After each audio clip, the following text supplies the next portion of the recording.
Hello दोस्तों and welcome back to maths board. एक और नया दिन, एक और नई शुरुआत और आज एक और नया सेशन। दोस्तों जैसा कि आप सबको पता है कि एमपी पटवारी की मैथ्स की सीरीज चल रही है। जो भी दोस्त पहली बार इस सेशन को देख रहे हैं तो सबसे पहला काम तो आप सब्सक्राइब कर दीजिए, ठीक है, ताकि आने वाले जो भी सीरीज हैं आपको उसके बारे में पता चलते रहे। और एक और बात कि ये सीरीज 26 अप्रैल तक लगातार चलती रहेगी। तो जो भी क्वेश्चंस एमपी पटवारी में पूछे जा रहे हैं मैं उन सभी क्वेश्चंस का जो जो इंपॉर्टेंट क्वेश्चंस हैं उन सभी क्वेश्चंस का मैं एनालिसिस यहाँ पे करवाते रहूँगा एकदम डिटेल्ड सॉल्यूशन के साथ, ठीक है। तो आप मेरे साथ जुड़ना बिल्कुल भी मत भूलिएगा। और आज का सेशन हम इसी बात पे स्टार्ट करते हैं बिना कोई भी वक्त ज़ाया किए हुए, ठीक है। तो आइए शुरू करते हैं।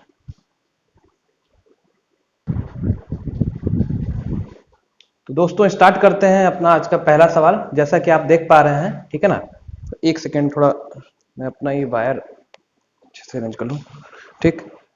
तो दोस्तों देखिए, जैसा कि ये पहला सवाल है, किसी वस्तु पर 25% तथा 15% की दो क्रमिक छूट देने के बाद वस्तु को 540 रुपए में बेचा जाता है, तो वस्तु का अंकित मूल्य ज्ञात करें, ठीक है। आपको क्या बताना है? अंकित मूल्य, ठीक है।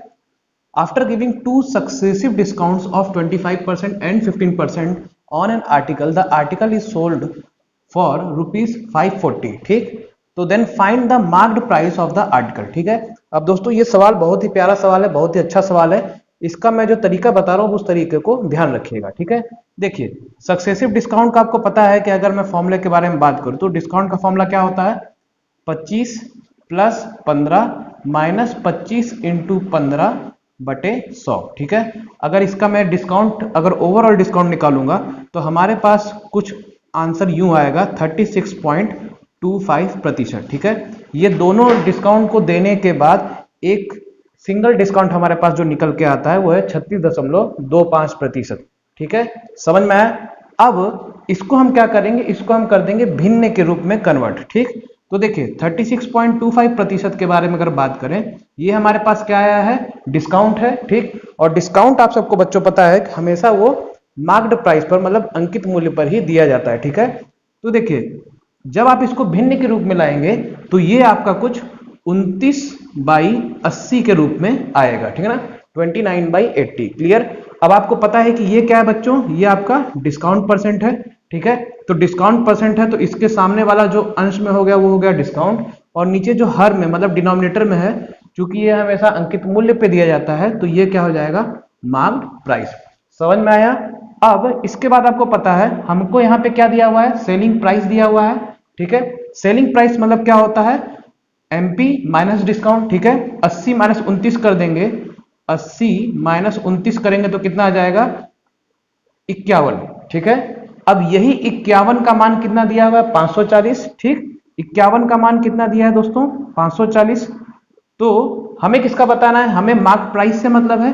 तो 51 का मान अगर 540 है तो हमें क्या निकालना? 80 का मान। तो एक का मान कितना आ जाएगा? 540/51, ठीक है। तो 80 का मान कितना आ जाएगा? 80 का मान बच्चों आ जाएगा, 80 का मान कितना आ जाएगा? 540/51 इंटू 80, ठीक है। जिसको कि आप सॉल्व करेंगे तो कुछ आएगा 847 करके, ठीक है। इसके अबाउट आएगा इतना रुपए। समझ में आया बच्चों? ये देखिए इसका पूरा का पूरा यही सॉल्यूशन है, एकदम सटीक सॉल्यूशन है। फिर से मैं बता दे रहा हूं, ध्यान से सुनिए। सबसे पहला काम आपको क्या करना है? आपको दो डिस्काउंट दिया हुआ है, दोनों डिस्काउंट का आप सक्सेसिव डिस्काउंट का ये फॉर्मूला होता है, आप उस पर रखेंगे। आपके पास एक सिंगल डिस्काउंट आएगा कितना? 36.25% का, ठीक। दूसरा 36.25% जो आया है, इसको क्या करना होता है? आपको पता है कि डिस्काउंट हमेशा किस पे दिया जाता है? अंकित मूल्य पे, जिसको कि अंग्रेजी में मार्क प्राइस कहते हैं, ठीक। तो ऊपर वाला चीज क्या हो गया? डिस्काउंट। नीचे क्या हो गया? मार्क प्राइस, ठीक है। 29/80। अब एसपी क्या होता है? MP minus discount. अंतर कितना आ गया? 51। अब यही जो एसपी आया है कितना है? 540। तो एक का मान कितना हो गया? 540/51। निकालना क्या है हमें? मार्क प्राइस निकालना है। तो 80 का मान कितना आ जाएगा? 540/51 इंटू 80। आंसर आ गया लगभग आपका 847 रुपए। तो कैसा लगा दोस्तों आपको ये एक्सप्लेनेशन? इसी तरीके से कभी भी आपको अगले शिफ्ट में सवाल पूछ देगा तो आप आसानी से बता ले जाएंगे, कभी भी गलत होने की कोई गुंजाइश होगी ही नहीं, ठीक है। समझ में आया दोस्तों? स्क्रीनशॉट ले लीजिएगा। बढ़ते हैं अगले सवाल की तरफ, ठीक है। और दोस्तों सवाल ज़्यादा टफ नहीं आ रहे हैं, कुछ कुछ सवाल हैं जो कि टफ कह सकते हैं, लेकिन आप इसी तरह के जो सवाल पूछे जा रहे हैं आप करते जाइए, प्रैक्टिस करते जाइए, आपको बेहद ही ढेर सारा फायदा मिलेगा। ठीक है, बढ़ते हैं अगले सवाल पर।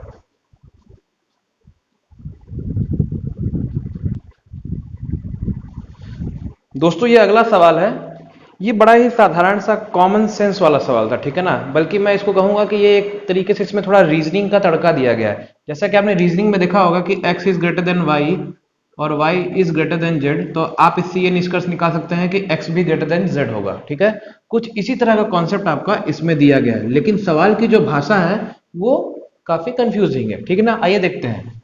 1200 मीटर की दौड़ में x y को 300 मीटर से हराता है। ठीक है, फिर बोला है तथा 900 मीटर की दौड़ में y z को 400 मीटर से हराता है। कहने का मतलब कि 3 लोग शामिल हैं, x y और z। ठीक है, तो फिर सवाल पूछ रहा है तो 1200 मीटर की दौड़ में x जो है z को कितने अंतर से हरा पाएगा।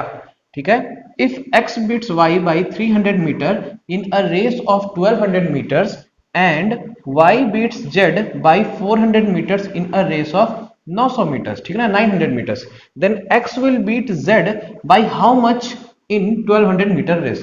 अब देखिए करना कैसे है, देखिए सबसे पहले वाले स्टेटमेंट को हम देखते हैं। 1200 मीटर की दौड़ में x y को 300 मीटर से हरा रहा है। ठीक, तो मैं मान लेता हूं x और y को लेके चलते हैं। x कितना कर रहा है, 1200 मीटर। ठीक है, y को 300 मीटर से हराता है, मतलब अगर x 1200 मीटर की रेस में 1200 दौड़ा है तो y 300 कम दौड़ा होगा, मतलब कि 900। समझ में आया। ठीक उसी तरीके से अगले सेंटेंस में क्या बोला है कि 900 मीटर की दौड़ में y z को 400 मीटर से हराता है। 900 मीटर की दौड़, y 900 मीटर है। ठीक है, अब कह रहा है कि इसी 900 मीटर की दौड़ में y जो है z को 400 मीटर से हराता है, तो y हो गया 900, z हो गया इससे 400 कम, यानी कितना हो गया 500। समझ में आया। सिंगल लाइन में बच्चों ये आ गया, कहीं से कुछ आपको मेहनत करने की जरूरत ही नहीं थी। ठीक है, तो सवाल देखिए क्या पूछ रहा है, तो 1200 मीटर की दौड़ में x z को कितने अंतर से हराएगा। x के लिए पूछ रहा है और z के लिए पूछ रहा है, और कौन सा रेस है, 1200 मीटर। 1200 मीटर की रेस दी हुई है, 1200 मीटर ये चल रहा है, z कितना किया है 500 मीटर, तो इन दोनों का अंतर कितना है बच्चों, 1200 माइनस 500 कितना हो गया 700 मीटर। तो यही हो गया आपका आंसर। ठीक है, तो 1200 मीटर की रेस में x जो है z को 700 मीटर के अंतर से हराएगा। ठीक, आई होप आपको इसका सॉल्यूशन समझ में आया होगा। सवाल बच्चों बहुत ही बड़ा करके दिया है, तो उससे घबराने की बात नहीं है। ठीक है ना, कॉन्सेप्ट पकड़ के चलना है आपको। ये एक बार समझ में आ गया तो ऐसा सवाल अगर दोबारा पूछेगा तो आप आसानी से बता सकते हैं। ठीक है ना, सवाल बेहद प्यारा है, बहुत ही अच्छा है, इसका स्क्रीनशॉट ले लीजिएगा। ठीक है, मैं साइड में हट जा रहा हूं। क्लियर, ठीक है ना। अच्छा, एक और दोस्तों इंपॉर्टेंट बात कहना चाहूंगा कि पटवारी के एग्जाम में आप टाइम मैनेजमेंट करना, आपके पास स्किल होना चाहिए टाइम को मैनेज करने का। ठीक है ना, आपको ये पता होना चाहिए कि कौन सा क्वेश्चन मुझे पहले करना है, कौन सा क्वेश्चन बाद में करना है। अगर ऐसा होता है कि किसी क्वेश्चन में आप फंस रहे हैं तो उस क्वेश्चन को तुरंत लीव करिए, उसको बाद में करिएगा। ठीक है, जो आसान सवाल है सबसे पहले उनको आप करते जाइए, 200 क्वेश्चन तक अपना पहले रीच कर लीजिए, फिर लास्ट में आप जो बचे हुए क्वेश्चन जो रह गए हैं आप उनको करिएगा, तो आपका अच्छा खासा स्कोर आ जाएगा। ठीक है, बढ़ते हैं अगले सवाल की तरफ।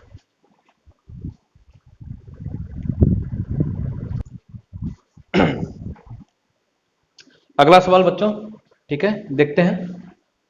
√20 into 10% plus √20 into 40% minus √20 into 90%, इसका अपने को मान ज्ञात करना है। ठीक है ना, मैं आपको इसका बस बता दे रहा हूं, फिर मैं डायरेक्टली लिख दूंगा क्योंकि मुझे पता है कि आप सब बहुत ही समझदार हैं। जैसे मैं बात करता हूं इसके बारे में, 20 इंटू 10%। ठीक है ना, इसको सॉल्व करके देखते हैं। परसेंट क्या हो जाएगा 10/100। ठीक है, ये दोनों जीरो से कट जाएंगे, मतलब कुल मिला के अपने पास क्या आ गया वैल्यू 2। ठीक है, मतलब कुल मिला के जो दोनों जीरो हैं ये कैंसिल हो जाएंगे, सिर्फ और सिर्फ गुणा हो जाएगा। ठीक है, तो कुल मिला के 2 इंटू 1 कितना हो गया √2। ठीक है, प्लस 20 इंटू 40% कितना हो गया बच्चों, ये हो गया आपका √8, और ये कितना हो गया माइनस करेंगे तो 2 इंटू 9 कितना हो गया 18। समझ में आया। ठीक है, मैंने यही वाला स्टेप फॉलो किया है हर एक में, और अलग से कुछ नहीं किया। ठीक है, √2 है, इसको हम क्या लिख सकते हैं, √8 को 2√2, और इसको हम क्या लिख सकते हैं बच्चों 3√2। ठीक है, √2 प्लस 2√2 कितना हो जाएगा 3√2, और ये माइनस का 3√2, सॉल्व करेंगे तो कितना आंसर आ जाएगा 0। ठीक है, ये था इसका सॉल्यूशन। क्लियर है, बहुत ही आसान सा सवाल था। ठीक है, सवाल देखने में थोड़ा टफ लग सकता है आपको, एग्जामिनेशन का माहौल ऐसा रहता है, लेकिन असल में सवाल उतना टफ रहता नहीं है। ठीक है ना, तो ये सवाल था, बढ़ते हैं अपने अगले सवाल की तरफ। ठीक है, अच्छा दोस्तों, आपको सेशन कैसा लग रहा होगा, प्लीज कमेंट सेक्शन में बताइएगा कि आपको सेशन में अच्छा लग रहा है कि नहीं। ठीक है, और इसी तरीके से हम अपने अगले सवाल पे बढ़ते हैं। ठीक है,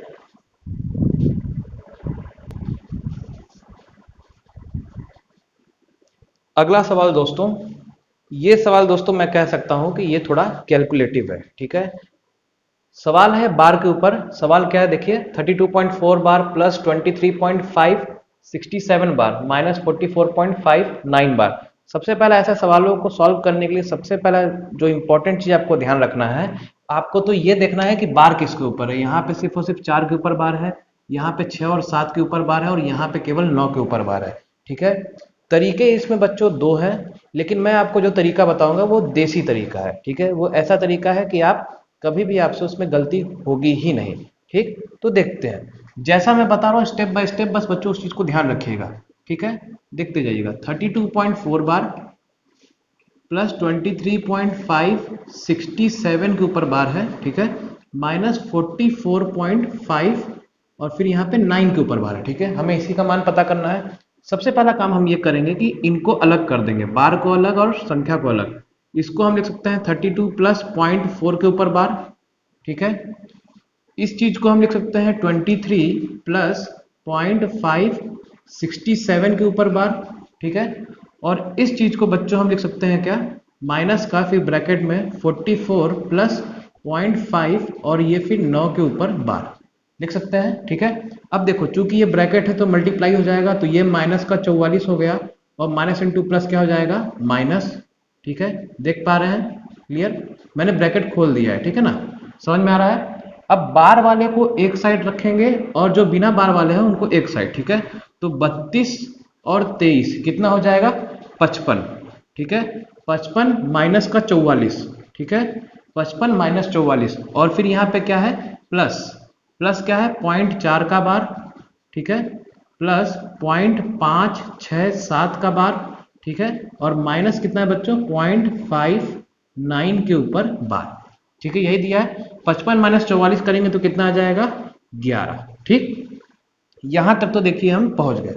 इसके बाद देखिए बच्चों, अपना मेन काम शुरू होता है। बॉड मास तो आपको पता ही है, पहले प्लस करेंगे फिर माइनस करेंगे। तो सबसे पहले हम इन दोनों बार को प्लस करते हैं। बिल्कुल ध्यान से देखते जाइएगा, मैं जैसे बता रहा हूँ, एकदम देसी तरीका है, कभी भी गलत नहीं होगा। ठीक है, देखिए 0.567 बार लिखा है। ठीक है, 0.567 बार, तो बार आपको पता है जिस पे बार लगा रहता है वही संख्या रिपीट होते रहती है। तो 6 7 के बाद फिर 6 7 6 7 और 6 7, कम से कम 3 से 4 बार लिख दीजिए। ठीक है, फिर उसके बाद क्या लिखा है, प्लस क्या है, 0.4, मतलब इस पे 4 ही रिपीट हो रहा है। ठीक है, तो इसमें 4 मतलब इतने पूरे तक लिख दीजिए। ठीक है, ताकि ये पूरा का पूरा गैप फिल हो जाए। ठीक, अब इसको क्या करना है, जोड़ना है। ठीक, कम से कम 4 हम इसलिए लेते हैं ताकि हमें क्लियर फिगर मिल जाए। ठीक है, अब देखिए ऐड करते हैं, 7 और 4 हो गया 11, हासिल का 1, 6 और 4 हो गया 10, 11 हो गया। ठीक, हासिल का 1, 7 4 11 और 12, हासिल 1, 6 4 10 11, 7 4 11 12, 6 4 10 11, 7 4 11 12, 6 4 10 11, 5 4 9 और कितना हो गया, 10। मतलब कितना आ रहा है अपने पास। अब देखिए यहाँ से आपको इसका क्या मिल गया, एक आपको एक कंप्लीट फिगर मिल गया कि रिपीट क्या हो रहा है। ठीक ना, 1.0। अब यहाँ पे आप देखेंगे तो 1 2 1 2 1 2 रिपीट हो रहा है। ठीक है, तो इसका मतलब क्या हो गया कि ये आपका कितना आ गया, 1.0, फिर क्या है, 1 2 के ऊपर बार।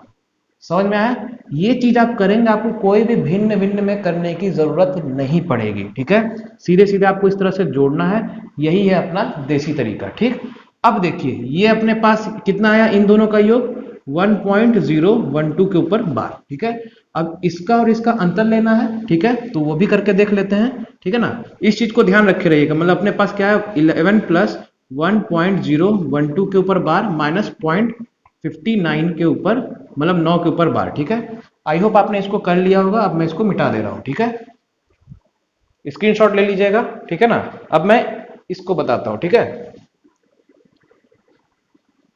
अब वही अगला क्या बचा अपने को बस ये वाला बार सॉल्व करना है, ठीक है ना। तो देखिए क्या है 1.0, 1 और 2 के ऊपर बार है, मतलब 12 12 रिपीट होगा, 12 12 12 और 12। कम से कम इसको 4 बार लिख दीजिए, ठीक है ना।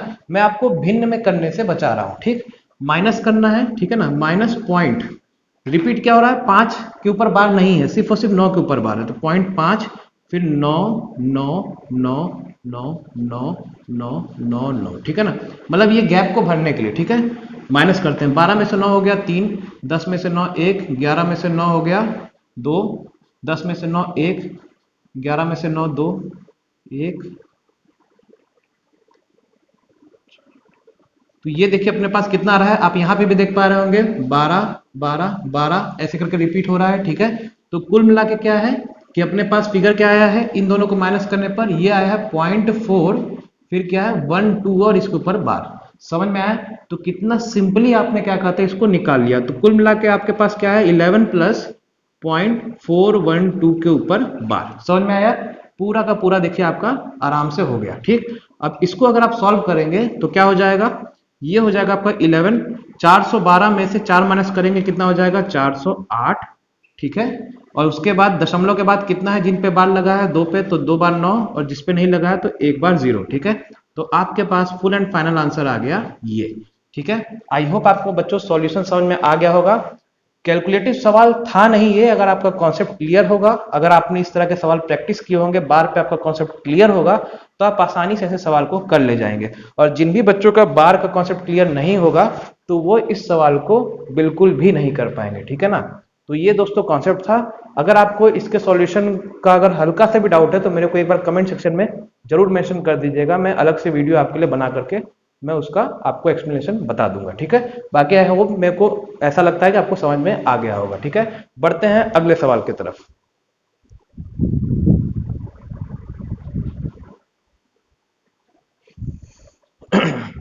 अगला सवाल दोस्तों, अगला सवाल सॉल्व करने के पहले मैं आपसे ये कहना चाहूंगा कि अगर आप मेरे सेशन को देख रहे हैं तो ज़्यादा से ज़्यादा लोगों को प्लीज़ शेयर कर दीजिए, ताकि और ज़्यादा से ज़्यादा लोग मेरे चैनल पे जुड़ सकें, ठीक है ना। तो बढ़ते हैं दोस्तों अपने अगले सवाल पे। दोस्तों ये सवाल बहुत ही प्यारा सा सवाल है। पूछा है कि इन दिए गए भिन्नों में सबसे छोटा सा भिन्न कौन है, ठीक है ना। मतलब which among these is the smallest fraction. यहाँ पे सिर्फ मैंने स्टेटमेंट ही लिखा है, मैं यहाँ पे सवाल लिखना भूल गया था, लेकिन फिर भी ऊपर लिखा हुआ है, क्लियर। अब देखिए, इसके लिए मुझे माफ कर दीजिएगा, ठीक। देखिए दोस्तों ये क्या दिया है, 2/7, 11/23, 20/31 और 4/9, ठीक है ना। आपके पास ये सवाल है, आप में बोल रहा है कि छोटा भिन्न बताइए या स्मॉलेस्ट फ्रैक्शन, जिस भाषा में भी आप कह लीजिए, ठीक है। इस तरह के सवाल को करने के लिए दो तरीके होते हैं, ठीक है। पहला तरीका होता है एक एलसीएम निकालने का, ठीक है। और दूसरा तरीका होता है आपका क्रॉस मल्टीप्लाई करने का, ठीक ना, जिसको कि हम कहते हैं तिर्यक गुणा हिंदी में, ठीक है। समझ में आ रहा है।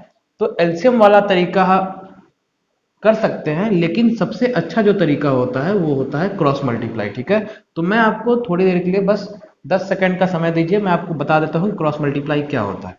जैसे मान लीजिए आपके पास दिया है कोई भी दो भिन्न, ठीक ना, सवाल को भी भूल जाइए। मान लीजिए आपके पास दो भिन्न दिए हैं 2/3 और मान लीजिए दिया है ये 5/7। आपको सवाल में ये बोल रहा है कि इसमें से छोटा कौन है या इसमें से बड़ा कौन है, ठीक है।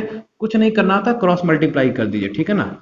7 × 2 कितना हो जाएगा 14, 3 × 5 कितना हो जाएगा 15, ठीक है।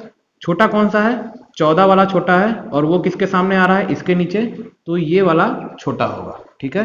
15 बड़ा है तो 15 किसके सामने आ रहा है 5/7 में, तो बड़ा कौन सा होगा 5/7 वाला, ठीक है। मतलब जो वैल्यू छोटी तो उसके सामने वाला जो भिन्न है वो छोटा, जो वैल्यू बड़ी उसके सामने वाला जो भिन्न है वो बड़ा होगा। आई होप आपको कॉन्सेप्ट क्लियर हो गया, ठीक है। अब इसी कॉन्सेप्ट को फॉलो करते हुए हम इस सवाल को करते हैं, ठीक है ना। देखिए कैसे सिंगल लाइन में ये सवाल पूरा हो जाएगा, ठीक है। आई होप आपको ये कॉन्सेप्ट समझ में आ गया होगा।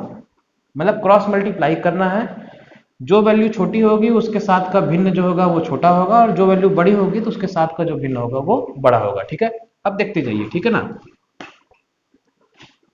WWE अगर आप लोग देखते रहे होंगे कभी, अगर किसी टाइम पे या भी देख रहे होंगे, तो आप उसमें देखते होंगे एक नॉकआउट राउंड आता है, ठीक है ना, कि मतलब अगले वाले को रिंग से बाहर फेंकते जाओ और क्या कहते हैं अपना विनर होते जाओ। ठीक वही कॉन्सेप्ट क्या कहते हैं यहाँ पे, हमें नॉकआउट करना है, ठीक है, देखिए बताना क्या है, सबसे छोटा भिन्न, ठीक है ना। तो सबसे पहले हम दो दो को पकड़ के चलते हैं। मान लीजिए मैं इन दोनों को लेकर के चल रहा हूँ, ठीक है ना। टू क्या करना है, तिर्यक गुणा, 2 × 23 कितना हो गया 46, 7 × 11 कितना हो गया 77। इनमें से हमें छोटा चाहिए, बड़ा वाला कौन सा है 77, तो हमें बड़े वैल्यू से कोई मतलब नहीं है, तो इसको नहीं लेना है। ठीक, आगे बढ़ते हैं। फिर उसके बाद 2/7 और 20/31 को कंपेयर करते हैं। ठीक है, तो 2/7 20/31 को 2 × 31 कितना हो जाएगा 62, 7 × 20 कितना हो जाएगा 140। छोटा चाहिए हमें, बड़े से कोई मतलब नहीं है, 140 वाला बड़ा है तो इसको नेगलेक्ट कर देते हैं। ठीक है, अब उसके बाद हमारे पास क्या बच गया 2/7 और 4/9। ठीक है, तो देख लेते हैं 2 × 9 कितना हो जाएगा 18 और 7 × 4 कितना हो जाएगा 28। हमें छोटा चाहिए, छोटा ये है, बड़े से कोई मतलब नहीं है, तो ये हो गया कैंसिल। तो कुल मिलाकर के अपने पास आंसर क्या हो गया 2/7। ठीक है, तो आंसर हमारा क्या हो गया कि सबसे छोटा भिन्न कौन सा है 2/7। कैसा लगा दोस्तों आपका कॉन्सेप्ट? बड़ा ही बेहद इंपॉर्टेंट कॉन्सेप्ट है और बड़ा ही क्रिस्टल क्लियर तरीके से मैंने आपको बताने की पूरी कोशिश की है। ठीक है ना, अगर फिर भी अगर आपको डाउट होगा, जैसा कि मुझे नहीं लगता है, तो आप मेरे को कमेंट सेक्शन में जरूर मेंशन करिएगा। ठीक है, ठीक, एक बार दोस्तों ये जरूर मेंशन करिएगा कि आपको सेशन कैसा लग रहा है। ठीक है ना, बढ़ते हैं अगले सवाल के तरफ जो कि पटवारी में आया हुआ है।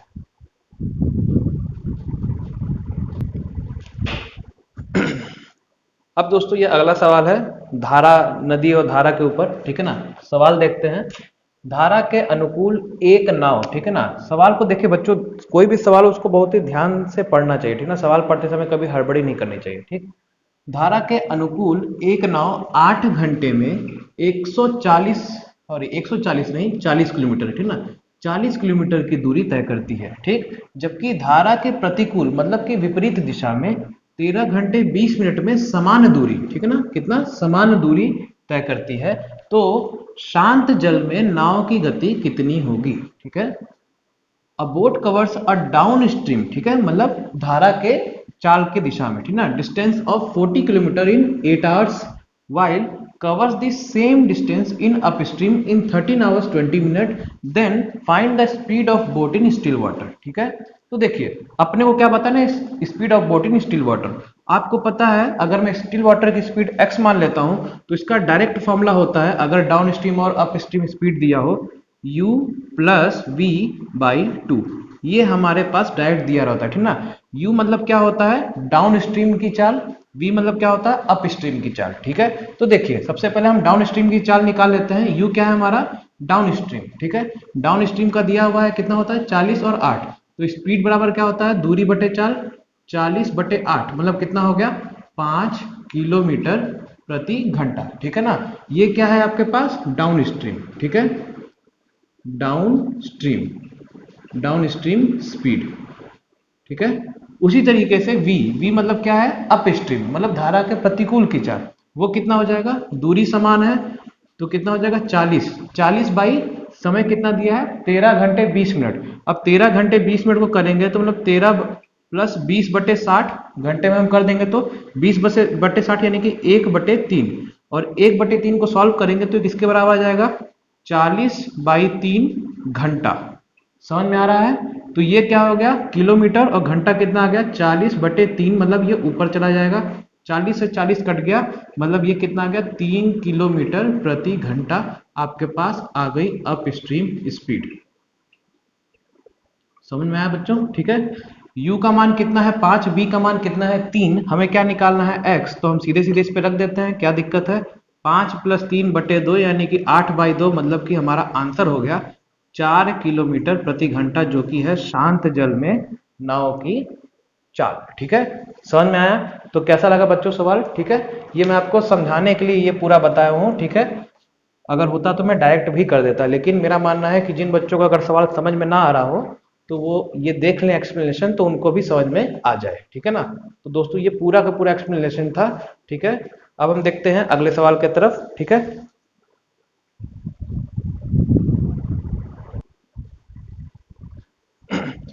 दोस्तों ये बहुत ही बेहतरीन सवाल है, सिंपल इंटरेस्ट और कंपाउंड इंटरेस्ट के ऊपर, मतलब कि साधारण ब्याज और चक्रवृद्धि ब्याज के ऊपर। ठीक है, सवाल देखते हैं दोस्तों। 3 सही 2/5 वर्षों में 14% की दर से साधारण ब्याज जो है 3985.2 रुपए है। ठीक है ना, तो 16 महीने में 9% की दर से समान राशि पर कितना ब्याज होगा, मतलब कैसा, साधारण ब्याज। ठीक है, the simple interest at the rate of 14% in 3 2/5 years is rupees 3985.2. Then the simple interest on the same amount at the rate of 9% in 14 months will be, ठीक है, ये आपका 14 है, ठीक ना, 14, ठीक ना, 14 months will be, ठीक। तो देखिए इस तरह का सवाल बच्चों जब भी आए तो मैं तो यही बोलूंगा कि इसको आप बाद में करिएगा, ठीक है ना। सबसे पहले आप उन सवालों को करिएगा जो कि आपका हो जाए। जैसा कि आप देख भी सकते हैं कि आप वैल्यू भी क्या है 3985.2, तो मतलब कैलकुलेटिव हो सकता है, ठीक है ना, अच्छा खासा। तो इसको बाद में ही करना सही रहेगा, पहले करना नहीं। तो मैं आपको इसका कॉन्सेप्ट बताता हूँ, ध्यान से सुनिए। ठीक है, कह रहा है कि 3 सही 2/5 साल में ब्याज इतना बन रहा है। तो साधारण ब्याज का आपको फॉर्मूला पता है, PRT/100। ठीक है, मुझे P नहीं पता है तो हमको क्या निकल सकता है यहाँ से, 3985.2 बराबर क्या हो गया, प्रिंसिपल। रेट कितना दिया है बच्चों, 14%, तो यानी कि 14 इंटू समय, 5 तरीक के 15 और 2 17, ठीक है, और बाई कितना 100, समझ में आया। तो यहां से आपका क्या निकल जाएगा, प्रिंसिपल। ठीक, अब ये जो आपका प्रिंसिपल निकलेगा, मान लीजिए आपके पास प्रिंसिपल कितना आ गया, अगर मैं सॉल्व करूंगा 3985.2 इंटू 100 बाई 14 इंटू 17, ये आपके पास आ जाएगा प्रिंसिपल। ठीक है, अब कह रहा है कि simple interest on the same amount at the rate of 9% इन 14 महीने विल बी। ठीक है, तो फिर इसके बाद कह रहा है कि इसी मूल्य पर 9% की दर से, 9% की दर से 14 महीने में कितना ब्याज मिलेगा। तो सीधे सीधे फिर ब्याज का फॉर्मूला क्या है, सिंपल इंटरेस्ट का प्रिंसिपल कितना है अपने पास, 3985.2 इंटू 100 बाई 14 इंटू 17, समझ में आया।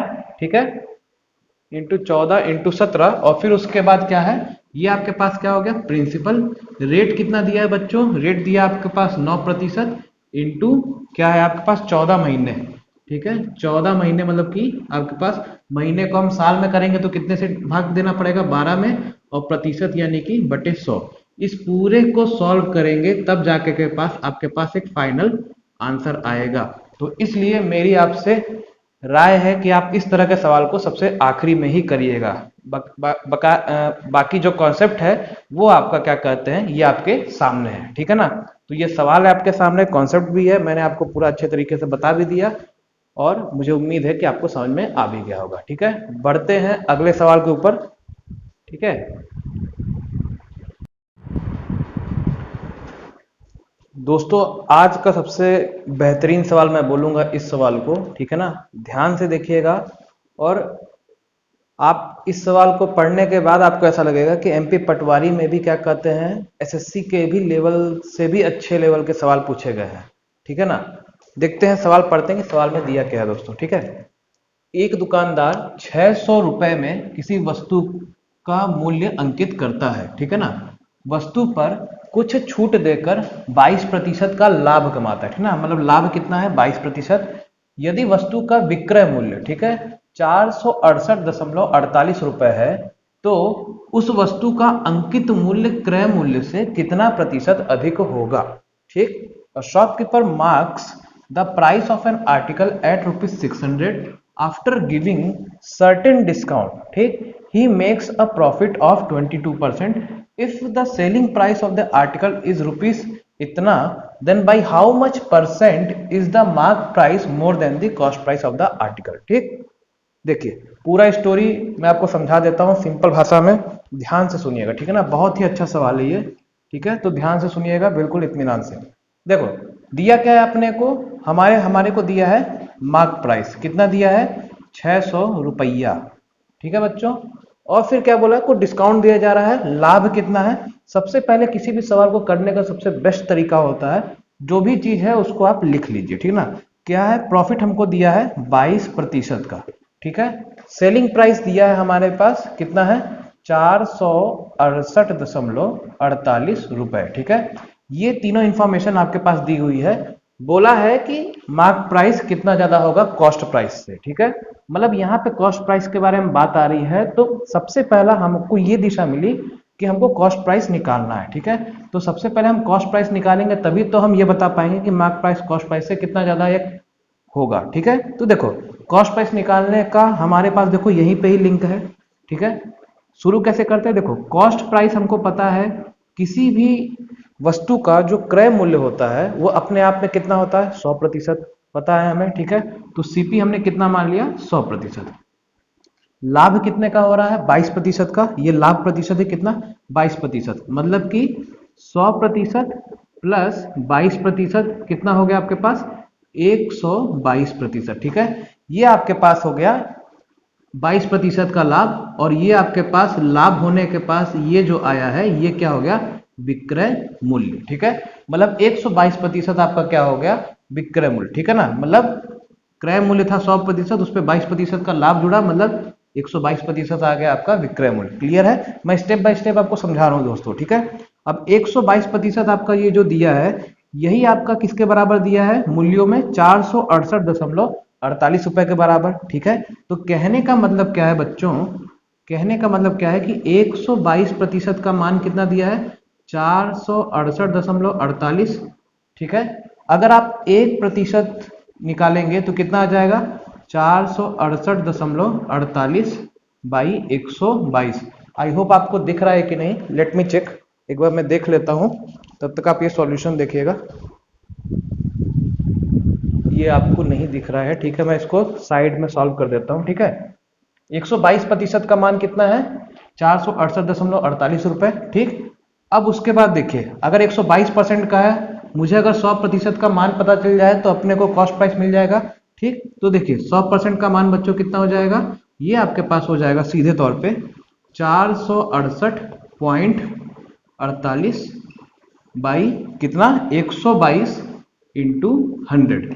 इसको आप जब सॉल्व करिएगा तो ये कितने के बराबर आएगा, 384। ठीक है, तो मतलब जो क्रय मूल्य है, कॉस्ट प्राइस है, उसका कितना मान आ रहा है, 384 रुपया, ये है कॉस्ट प्राइस। ठीक है, इस चीज को आप नोट कर लीजिए। ठीक है, हमने पहले इंफॉर्मेशन लिखा, इंफॉर्मेशन के बाद मैंने इस चीज का एक्सप्लेनेशन दिया और हमारे पास अल्टीमेटली कॉस्ट प्राइस आ गया।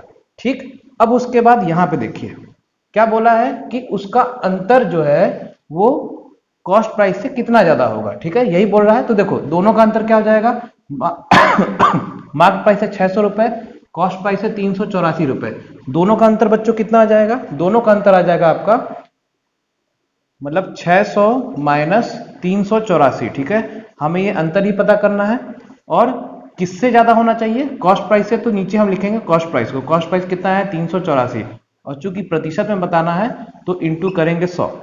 सॉल्व करें कितना आ जाएगा, 6, 9 में से 8, 1, 5 में से 3 हो जाएगा 2, 216 बटे 384 इंटू 100, और सॉल्व करके देखेंगे तो इसका आंसर आएगा एग्जैक्ट 56.25%। ये हो जाएगा आंसर। ठीक है, समझ में आया, मैं फिर से बता दे रहा हूं, ध्यान से सुनिए, इंफॉर्मेशन जो दिया था वो लिखे। ठीक है, कॉस्ट प्राइस कितना है, 100% अपने आप में होता है, 22% का लाभ हो रहा है, तो 122% क्या हो गया हमारा, विक्रय मूल्य। अब विक्रय मूल्य कितना दिया है, 468.48, वो किसके बराबर है, 122% के। क्रय मूल्य मतलब कितना होता है, 100%, तो उसको निकालने के लिए हमने 100% का मान निकाल दिया, कितना आ गया, 384 रुपया, वो है हमारा क्रय मूल्य। सवाल पूछा है कि मार्क प्राइस जो है वो आपका क्रय मूल्य से कितना प्रतिशत ज्यादा है, सिर्फ ज्यादा है ये नहीं बोला है, कितना प्रतिशत ज्यादा है।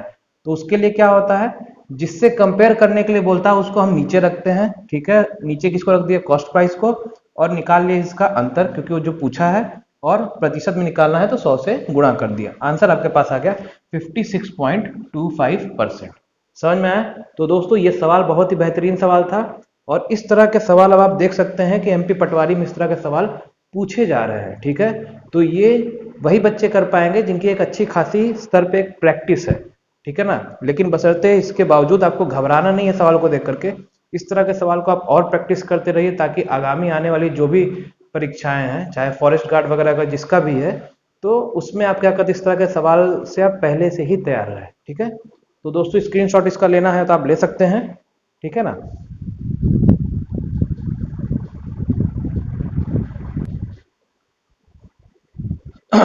अब दोस्तों ये आज का आखिरी सवाल है आपके सामने। ठीक है, देखते हैं क्या है।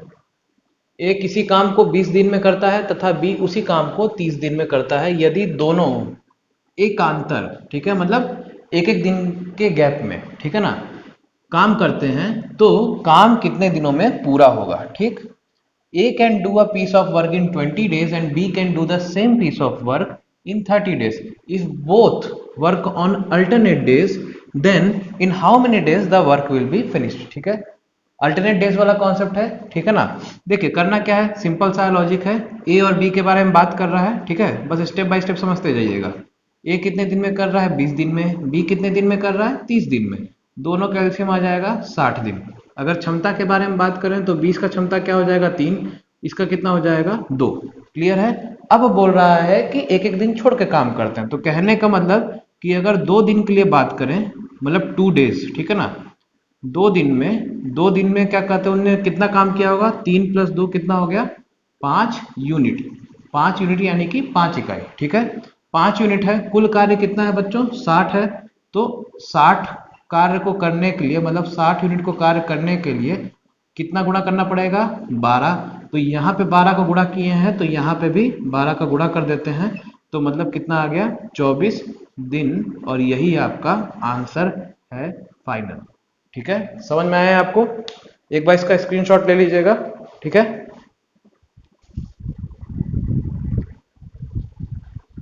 अच्छा ये दिख नहीं रहा है, रुकिए मैं इसको एक दूसरे जगह से कर देता हूँ। को दिख नहीं रहा है, ठीक है ना। इसको मैं यहाँ बता देता हूँ, ठीक। मैं फिर से बता दे रहा हूँ, ठीक है ना। ये 60 तक हो गया, समझ में आया, ठीक है।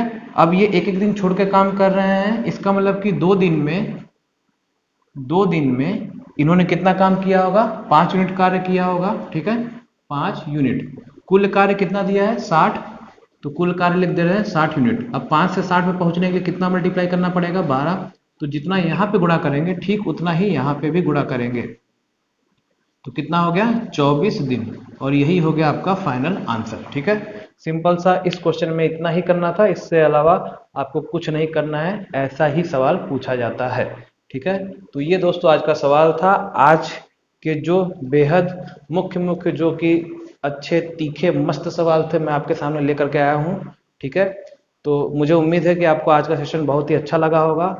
और अगले सेशन पे फिर हम कल दोबारा मिलते हैं और नए सवालों के साथ, जो कि हर दिन पूछे जा रहे हैं। तो मेरा पूरा प्रयास रहेगा कि मैं आपको, जब तक पटवारी का एग्ज़ाम चल रहा है, अच्छे से अच्छे सवाल आपको करवाए जाए, ताकि आपका एग्ज़ाम जो है हर एक कोने से आपकी पूरी तैयारी रहे, ठीक ना। कहीं से भी एक कोना भी मिस ना हो, ठीक। तो कैसा लगा आपको मेरा सेशन, प्लीज़ एक बार कमेंट सेक्शन में ज़रूर मेंशन करिएगा। और आज के लिए हम फिर इतना ही रखते हैं, मिलते हैं फिर अगले सेशन में। तब तक के लिए खुश रहिए, मस्त रहिए और तैयारी बेहतरीन करते रहिए। And all the very best in advance from my side. Thank you very much.